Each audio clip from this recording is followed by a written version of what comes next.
I'm still full of energy as I was when we met or when we spoke 10 years ago. But what I found in those 10 years is that it swallows you. It leaves you very little time to do other things. So saying yes, thank you, it's been very fun, and I'm very happy to have been called upon to contribute to the life of the institution and to being a judge in general. I'm very I'm happy to have done that, but it takes all your time, and you don't leave the court without thinking about the case and about this judgment that should have been rendered, and the revisions. Oh, if I had had more time, I would have done it better. You know what I mean, because you have those deadlines. So you live in real world, and like if it takes too much time to render a judgment, then it's no good. And on this court, it's 9 colleagues, and people are expecting you to circulate your draft because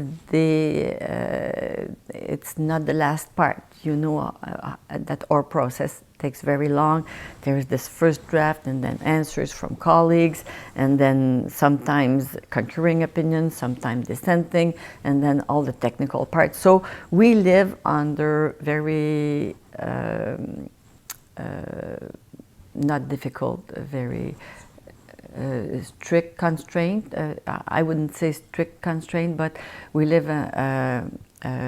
It's something that is a burden. So after having done it for 10 years, I think it's time to do something else.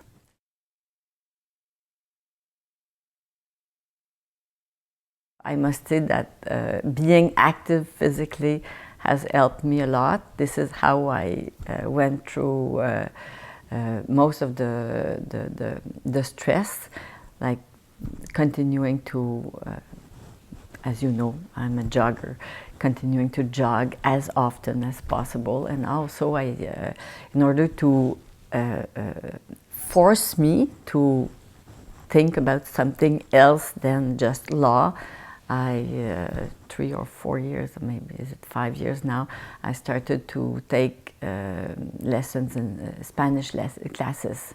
So I would have a professor come in at the court very early in the morning, and then we had no strict agenda.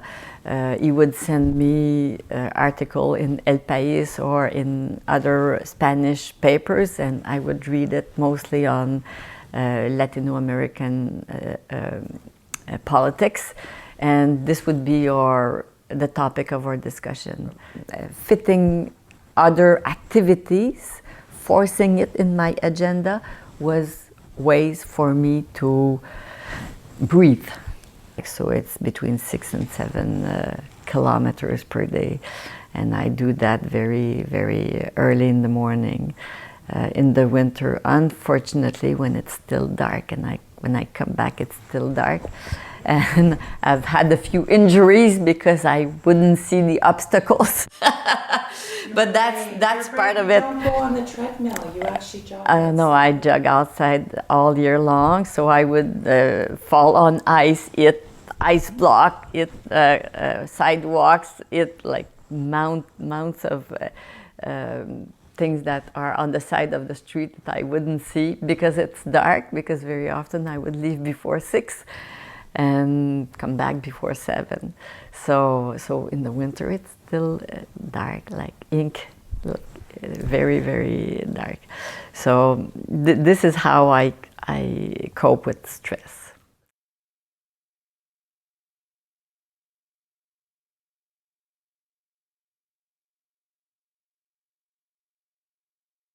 You talked about ways to make our work a little less intense so that we could stay longer, because it's true that in the Canadian culture, very often judges will leave before their mandatory retirement age.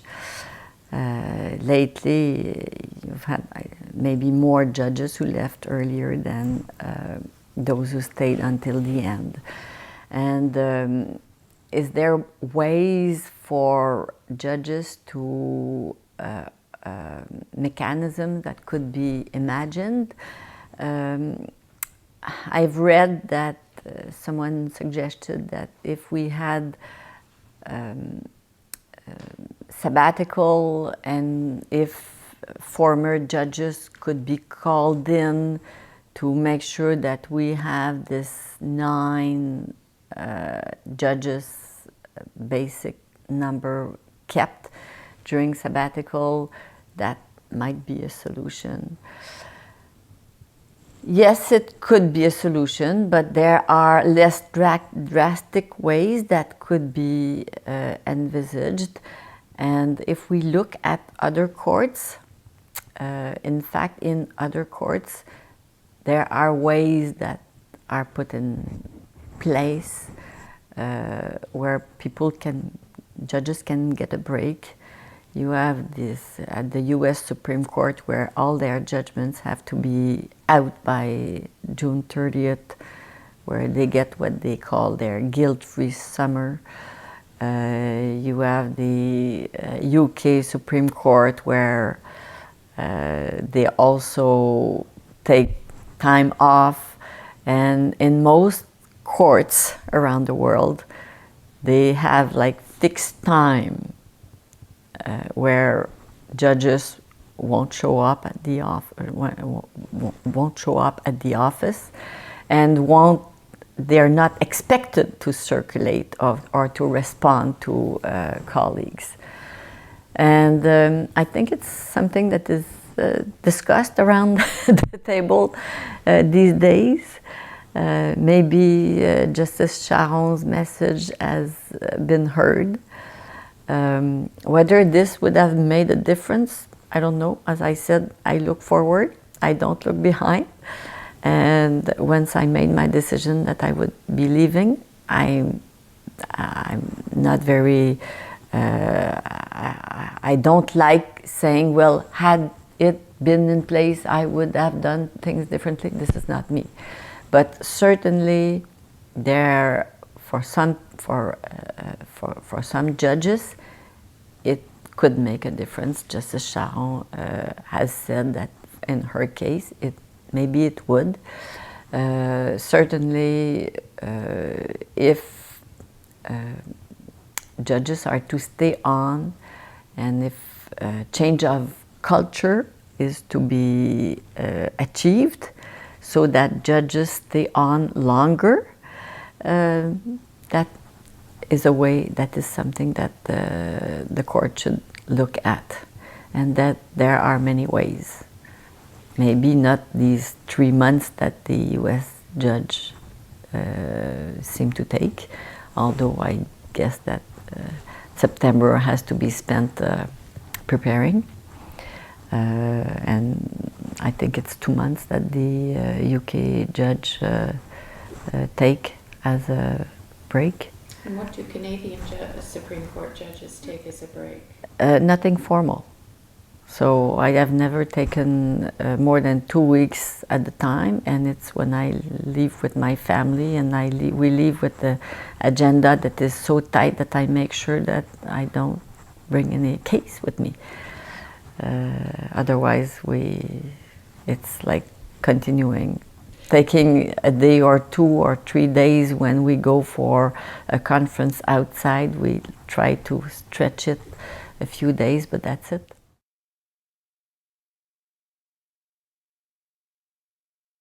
I don't think that one can say it's too much, because we all cope with it. We all do it, and the work ethic on this court is very, very strong. We all want to do our work as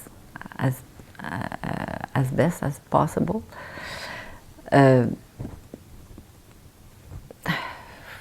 But certainly it could be a way for judges to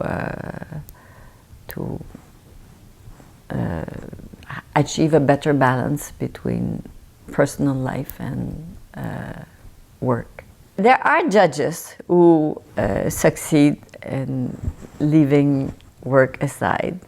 Our model is Louis Lebel, who will go to a place that he rents in Quebec, where he can look at the spectacular scenery, and he will not turn on his BlackBerry. He will not bring his computer. So he makes sure that he brings only poems written in German. But he is one of a kind. So very few of us can do that.